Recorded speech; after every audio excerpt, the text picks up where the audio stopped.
Welcome back to Inside Personal Growth. This is Greg Voisen, the host of Inside Personal Growth. And today, joining me from Toronto, Ontario, Canada, is David Benjamin. And he has a co-author on a brand new book by the name of David Komlos. And this book is called Cracking Complexity, the Breakthrough Formula for Solving Just About Anything Fast. Good day to you, David. How are you doing? Great. How are you this morning? I'm wonderful. And it's a pleasure having you on Inside Personal Growth and sharing some of your insights just about this issue of complexity. I know I've done a few interviews lately, one of them called Bulletproof Problem Solving with Charles Kahn. And it seems to be a topic that's become more and more interesting to business people and executives and upper management to try and solve complex problems. So it's a pleasure having you on to talk with us about it. I'm going to let our listeners know a little bit about you. Also, for my listeners, you can go to their website, which is Syntegrity, or let me pronounce that for me, would you? Syntegrity. Syntegrity, sorry. Syntegrity Group, and that's SYNTEGRITY group.com. And there you will find more information about the book, both of the authors, the formula, what they do, client impact, and resources, and it'd be a great place for people to go. So go to syntegritygroup.com to get more information. We're also going to have a link on the blog to that as well. David is the co-founder of Syntegrity and the chief architect behind its implementation of the complexity formula as laid out in Cracking Complexity, the book we're going to be speaking about. He regularly guides leaders and their teams through their application of the formula, helping them to get to decisions and actions in days, no matter the industry, the type of challenge, or nature of the organization. In this capacity, David has become a trusted advisor to Fortune 500 companies and government leaders on how to organize for complexity and find traction in the face of the intractable. So David is definitely an expert in this field, and his partner is the CEO of Syntegrity. I always want to not pronounce that right. Syntegrity. And is the entrepreneur and early stage investor and speaker who has helped change the way many global leaders approach their top challenges. Well, the book is fascinating. As you say, breakthrough formula for solving just about anything. And you mentioned that business leaders are facing more and more challenges and more complex problems. And complexity is the challenge. In fact, it is the challenge, but the challenge that must be met, and it must be met fast. How do you help business leaders get their heads around complex problems and solve them quickly? Well, we start by helping them to, first of all, recognize that they're facing complexity, because it's often the case that leaders are tangled up with many pressures and problems that are facing them all at once. And some of them are probably just complicated, which would mean they're solvable by an expert. They're sort of routinely cause and effect, maybe not easy to solve, but there's a known solution. And if you sort of separate those ones away because there's a known way to get them solved, which is, again, to bring in the expert, we have them focus on the complex ones. The ones that have sort of defied solutions, they've persisted. There doesn't seem to be a playbook that's easy to find. And so, again, starting from that basis, you've got your complex challenge in front of you. Now, the leader needs to spend time articulating what that challenge is, because they're not going to solve it on their own. They need to engage others, and they need to express clearly what they're dealing with. So we talk about doing that in the form of a question. Well, you definitely get at it in this book very quickly. And your company's integrity really helps people go there. And as you say in your video at your website, and I want to encourage my listeners to go there, and they're not a consulting firm. They're strictly out there with these formulas they've created to help people deal with complexity. Now, you use an example of dealing with complexity. You say it's like the hero's journey. And I can't tell you how many times I've listened to that and heard it, and actually the story is told over and over and over again when you watch movies, you know. And you say then in the trope of storytelling, so you cite three examples about heroes' stories. Um, and I wanted to talk about the one with Brenda at, is it Plus? How do you say the financial corp or Fina Corp that she works for? Which is a mythical organization. Okay, okay. So her complex challenge and how it was resolved. So, you go right into stories, you tell stories throughout the book, which I think is a great way of actually dealing with this. Give the readers a little bit, or listeners, a little bit of understanding about how you kind of approach this one. You say it's a mythical corporation, but the reality is it's an example that you started with in the book. Yeah, it's so again, all of the stories in the book are amalgams of real situations. And in this one, we would have had an organization, if it's the one I'm remembering, where our protagonist is dealing with a changing industry Yes, and several failed attempts yes, to get in front of that and new competitive entrants, and all the other things that anyone is dealing with if they've got a large organization, changing face of the workplace, digitization, disruption here and there. So uh, again, helping that person start by getting a handle on the fact that they're not dealing with one thing and they're not going to be able to deal with it in the way they've tried before.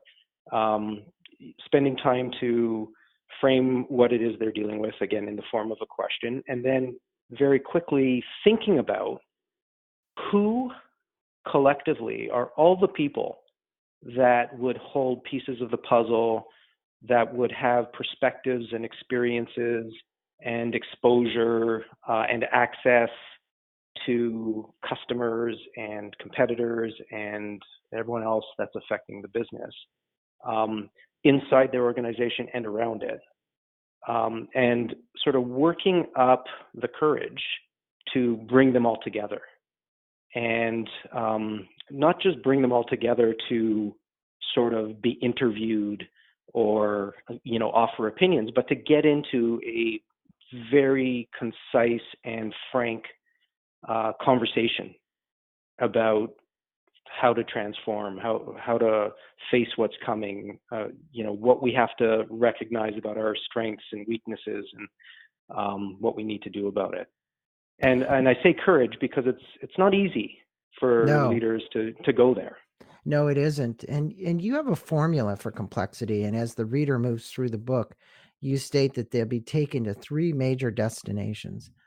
Can you explain your formula and the three destinations you're going to take the reader to as they read through your book, Cracking Complexity? Yeah. So again, having started with that question and the right group of people, now it's really about getting them to a point where they can be very productive very quickly in figuring things out. So the formula moves from this notion of including a high variety of people to emphasizing that it really does require them getting together. This isn't something you're going to figure out over the phone or over video conference. Having brought them together, again, if you've done a good job of variety, you've got a bunch of people who aren't normally in the room together, who don't necessarily speak the same language when it comes to technical jargon or jargon about the organization, their own specialty areas, etc. So you need to get them from your question to productive dialogue very quickly. And so we spend a lot of time in the formula talking about an agenda, a preset agenda is the wrong way to go about it. You've got the right people in the room. You don't tell them how to answer your question by laying out, we're going to spend the first hour on this topic and second hour on that topic. You give them the opportunity to identify what they need to talk about and discover that with each other. So that's where the formula goes next. You then get them into direct conversations with each other, not intermediated through a facilitator or an interviewer, but talking in the room together. We call those collisions, very effectively, very quickly, about the issues they've identified needed to be talked about. We talk about giving them behavioral roles that they're not used to, that are assigned and gently enforced, that force people into listening when they might not ordinarily be listening, or speaking when they wouldn't ordinarily be speaking, or just offering critique in situations where they might ordinarily not feel comfortable offering critique, but driving them through a balanced application of those roles iteratively on all the topics they've identified, and just creating this very effective, very efficient thinking machine that is drawing from everybody all the various insights and perspectives and experiences and beliefs that they collectively hold. Yeah, you're really asking them to get in touch with those critical thinking skills that I think are so important. But many times in businesses today, they're neglected.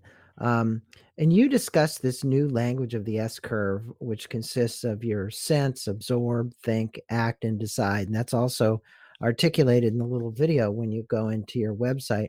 Can you explain to our listeners the sense, absorb, think, decide, and act steps, and also what this S curve means? Because it's really from a standpoint, it's accelerated tremendously toward helping people solve complexity. Right. So we start with a little story, which by now we've said so many times. I'm expecting that some of your listeners will have heard it before. But basically, if you walk into your office one morning, take off your coat, hang it up, open your door, look in your office, and there's a ferocious lion on your desk. If you're like most people, you will very, very quickly go from the shock of sensing a lion on your desk to the action of fleeing the other way. You won't set up steering committees to discuss the threat. You won't do an analysis of what's going on and get many opinions in to inform your decision. You will, in the blink of an eye, go from sensing the lion to acting. But what's actually going on in your own sort of nervous system is that you sense the lion, you absorb the implications, think about your options, decide on an option, which in this case is probably to flee, and then act. And it's all in one motion, all at once. There is no intervening step, and that's how we've learned to survive. So that is because, as a human being, you are an integrated nervous system. Organizations face sort of metaphorical lions on the desk all the time, and they do not behave like individual humans in terms of that nervous system acting in the blink of an eye, obviously, because the sensors are distributed through the organization, as are the absorbers, as are the thinkers, and the thinkers are separated from the sensors, and the deciders might also be the thinkers, or they might be separated again. And it's almost certain that the actors, the people who are going to do something, are part of the process of deciding and thinking about what to do. And so it's because of that distributed and fragmented nature of the organizational nervous system that things take so long, because it's basically got to be linear in nature, just moving step by step through sensing, absorbing, thinking, deciding, and acting, and fumbling through the process of getting all that stimulus together. So when we talk about an S-curve accelerator, we're talking about getting the sensors, absorbers, thinkers, deciders, and actors in the room together all at once for a short amount of time, so that they can all at once sense, absorb, think, decide, and make decisions specifically about how to act and what needs to be done in a way that everybody agrees, and that the actors are directly involved, understand what they're going to need to do, and are mobilized to do it. And that's how you can get an exponentially faster result than the usual way. Yeah, it's very clear in your book that you have created a unique formula for getting at this and accelerating how people solve complexity. And you've actually created, David, 10 steps for solving complexity, which starts with acknowledgement of the complexity and then ends with translating clarity and insight into action. Now, briefly, if you could, explain the steps to the listeners and how your methodology is really going to get them to solve this quickly. And I know each one of these has kind of a chapter, right? But the Mhm. reality is they are steps upon one another, which actually get you to action. And I think it would help the listeners to understand better this methodology of how you and your partner are helping people crack complexity. Yeah, it's that course from acknowledging the complexity, articulating a question, identifying the right variety of people who collectively need to be brought together to answer the question, having them determine their agenda once they're together, what the topics are they need to um, resolve as they answer your question while they're together, and then working them through those topics iteratively, specifically 3 times, each of the topics in a way that brings all of them directly in touch with each other so that they can learn from and influence and explore and understand all the perspectives in the room.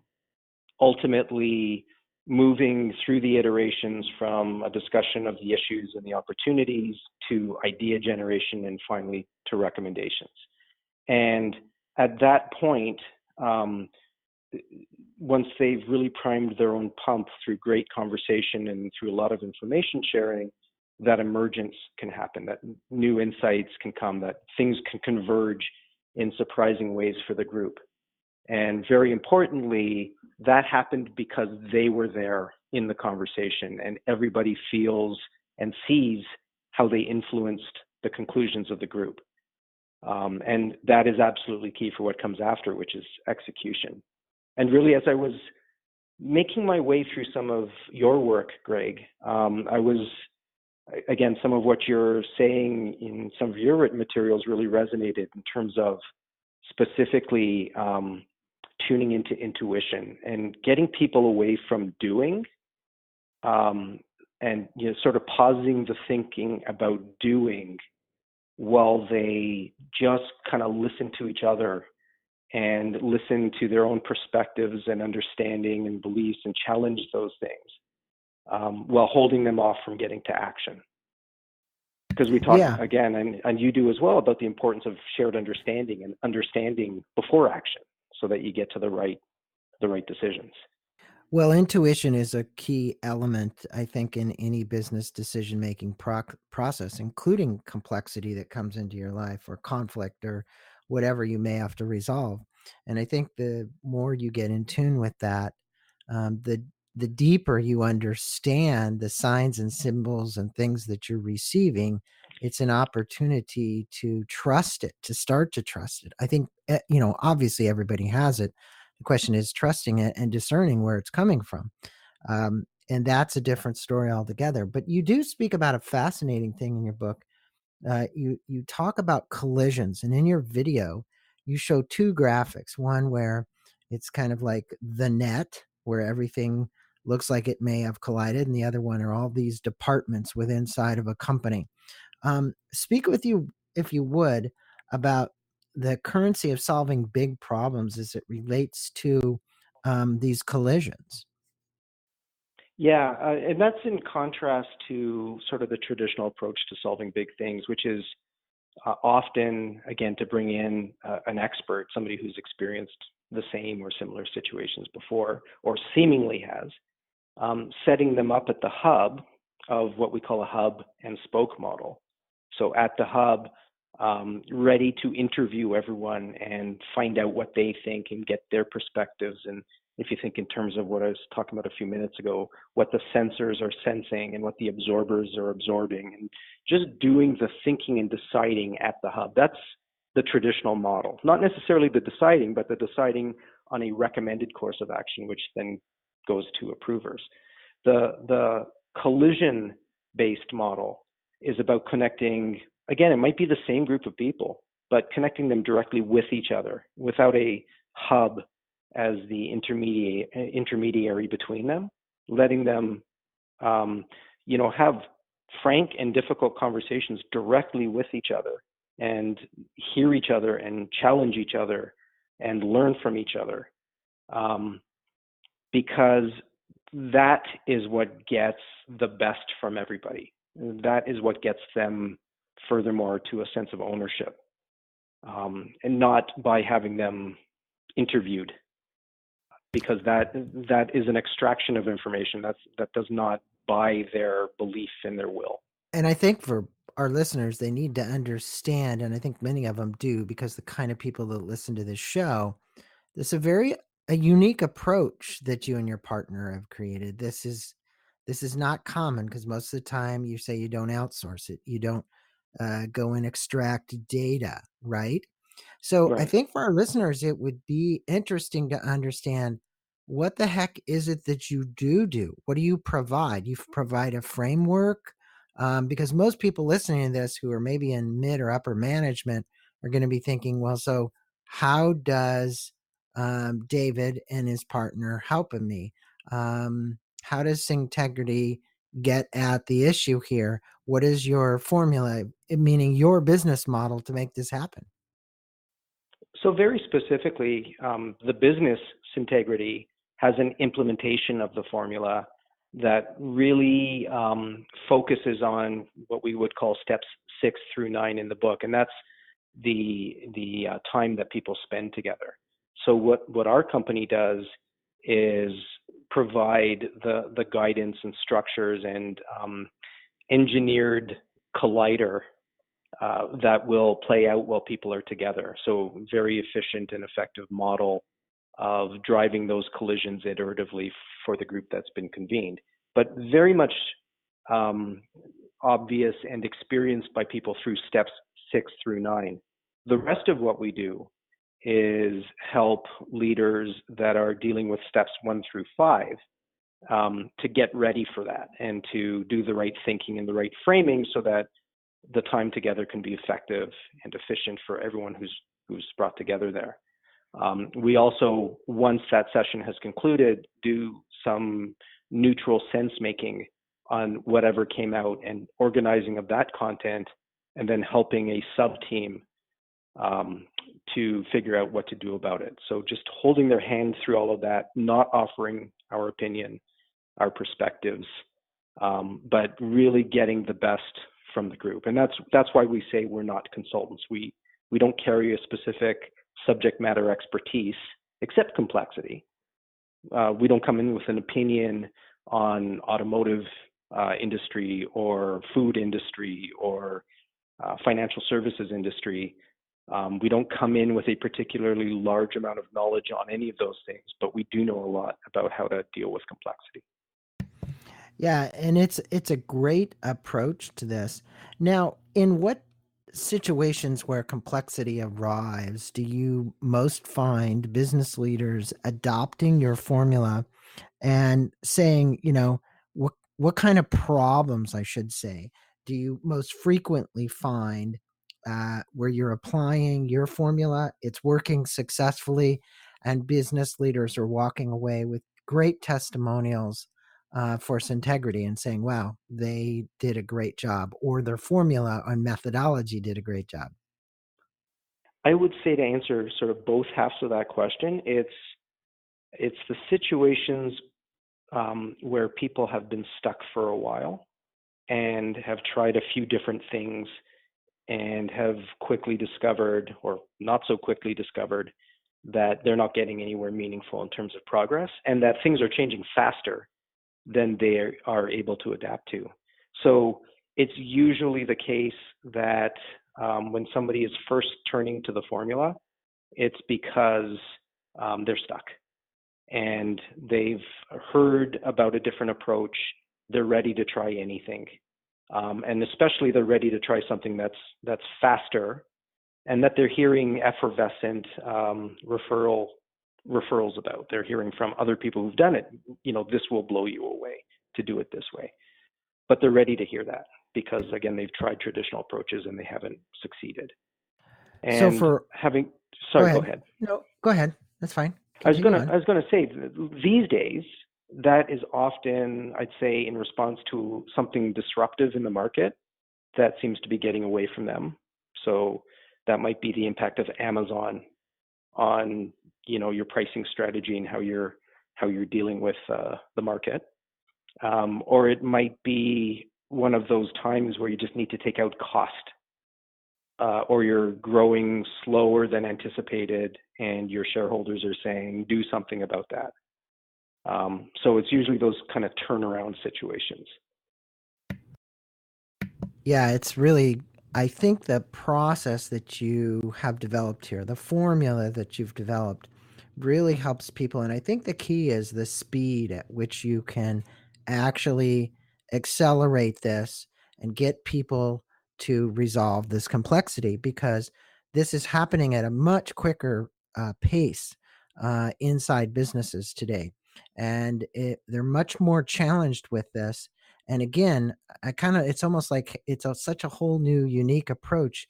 It's kind of clearing the slate and giving people an opportunity, as you said, to follow your methodology, to follow your formula, and to have results a lot quicker. If there's one thing that you would want to leave our listeners with today, David, kind of summing it up so they could wrap their head around this, what would you want to tell them? And then I know we're going to direct them to the website. Are there any downloads that they can get on your system, other than buying the book? Anything that you're giving away or would like to give to the listeners as a result of this? And you may not have it, but the point is, I just thought I would ask that question. Well, thank you for that. I would say that I wouldn't want people to get the impression that if you read this book, you will only get value if you execute all 10 steps.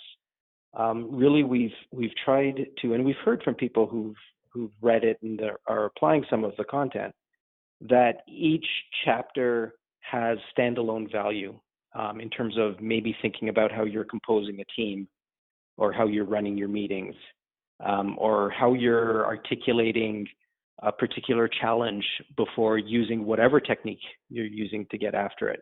So I would want people to understand that this is not an all or nothing. There's a lot of, I think, perspective changing content and good practical guidance on how to apply that, and that they'll get value from all of that. In terms of takeaways, again, you've pointed them to the Syntegrity website. There's also crackingcomplexity.com, which is the book website. And specifically, I think in both sites, there's a media page, which will point you to Forbes articles and other articles that have been published already, and some podcasts and those kinds of things.